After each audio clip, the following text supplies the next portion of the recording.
Well, tonight, a Gastonia church is facing legal trouble. It is a place that also serves as a campground and home to dozens of homeless people there. The city is suing the ministry for failing to comply with several ordinances, including violations like trash and debris on the property. WCNC Charlotte's Jesse Pierre is there with more. City leaders say they do not have a problem with the ministry serving the homeless population, but to just follow the rules. While the ministry says they just want to serve people in need, and what they need is support from the city, not roadblocks and fines. It could be me. It could very easily be me.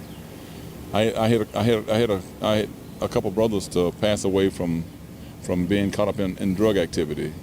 And so with that being said, you know, I'll never forget them. And this is one way to always remember them. Pastor Moses Colbert runs Faith, Hope, and Love Community Enrichment Ministries, serving the homeless population for 20 years, providing food, clothing, and shelter on the church's campus. Yeah, I get nourishment, I get shelter here, and I get love, understanding. That, you know, if I'd been on the road out there, I'd probably have been dead. Linda Fralick is one of them. She says she's been living in a tent on the property for the last 6 months.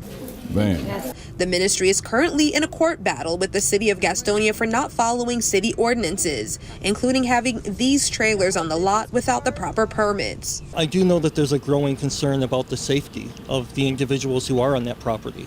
The people that use those tents behind the church. City Councilman Robert Kellogg says homelessness is a major problem in the city, and they support efforts to help this population, but legally. He says they are concerned about the well-being of those camping out on the property. Are these folks being properly cared for? Are they able to receive the services that they need? Is help being hindered? When EMS and the police and fire are called out there day after day after day, are they getting the services that they need? Kellogg says the ministry is facing about $60,000 in fines for not being in compliance. This is where we're going to have our group therapies at. Meanwhile, Pastor Colbert says the city should be working with them to get the resources they need to help this vulnerable population, not fighting against them. We just want to be able to help people, because that's what ministry, real ministry, is finding a need and meeting that need. And that's what we have to do. Meanwhile, until the church is in compliance with the city's ordinances, fines keep growing. They are facing anywhere from $100 to $300 of fines every day. In Gastonia, Jesse Pierre, WCNC Charlotte.